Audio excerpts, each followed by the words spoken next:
everyone, this is Mara Allard of Wind, Water, and Wisdom, and it's Monday, the day we pull an oracle card. Everyone seems to like the three choices, so we're going to continue this way for a while. So, take a deep breath, center yourself, and quickly look at each card, the one under the feather, the one under the shell, and the one under the unicorn. And the one that you're immediately drawn to, the card, not the object, is your card. And commit to it. Don't overthink it. Don't second guess it. Stay in your heart, in your gut, and not your head. And this is how we develop our intuition, going off our instinct, not our rationality. So I'm going to give you I'll be quiet and give you just a couple of seconds.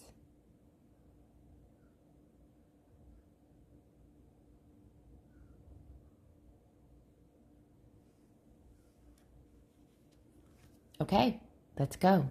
So if you picked the feather this week, you picked Treasure Island. I'm just going to stop for a minute and say that the astrology this week, from listening to astrologers, isn't that easy. Yet all of these cards for every card here is different but positive in nature.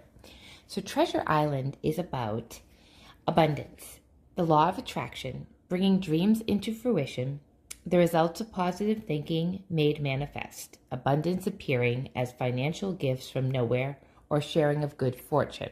So what a beautiful card. But also remember that it may not just drop in your lap. So this is about also using your intuition to see the gifts, to see the opportunities. They may present themselves in different ways. Also, abundance means different things. It can mean financial gains, but abundance can mean so many things to so many people. So this week, if you pull Treasure Island, there's like a gift going to arrive in your life somehow, some way, but be open and aware to it. Don't always believe it's going to smack you in the face, so to say. Sometimes they're very nuanced and show up in different ways, and only at the end of the week when you reflect, you're like, oh my goodness, I got that call with my grandchild or my child that I really was yearning to have, or I was having a bad day and my friend asked me to go to lunch. Like that can be abundance. That can be Treasure Island. So sometimes when we see it, we think, it's a manifestation card.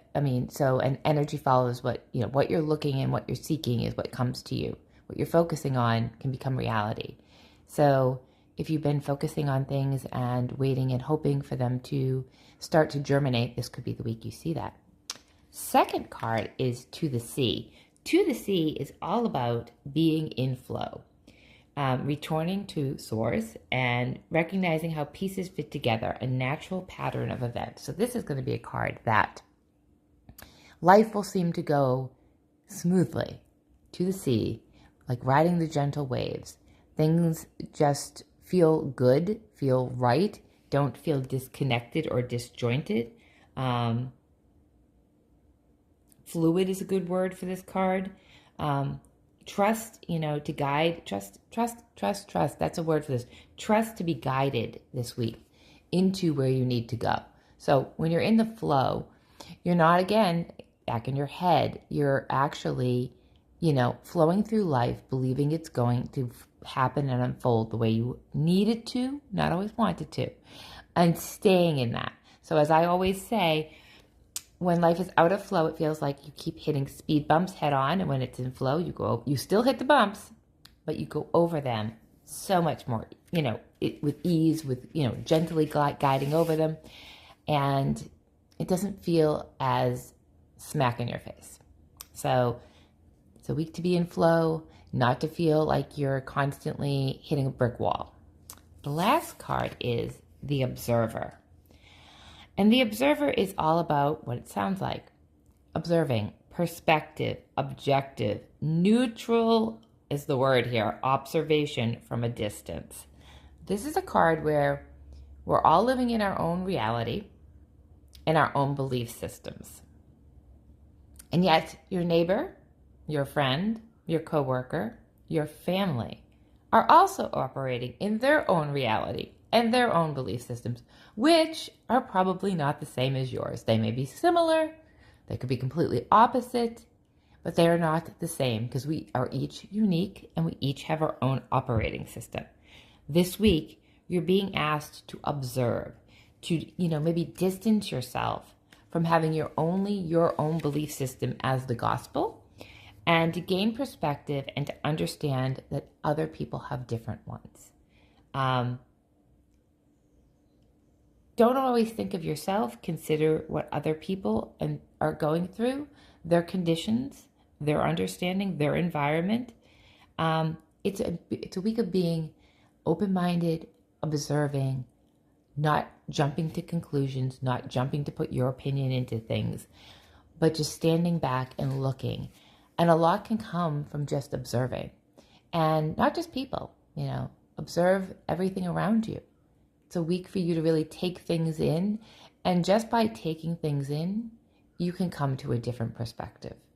You may be able to, at the end of the week, think you only could see something one way, perhaps a belief shifts or a perspective or a judgment. This is a week from observing. Something can change and shift. I think this will happen for a lot of people this week.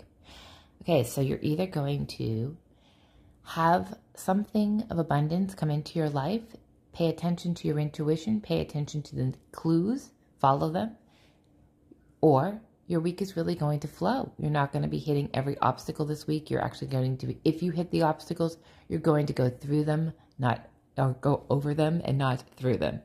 And then we have the observer, where you're just going to look, observe, and be open. So have a wonderful week.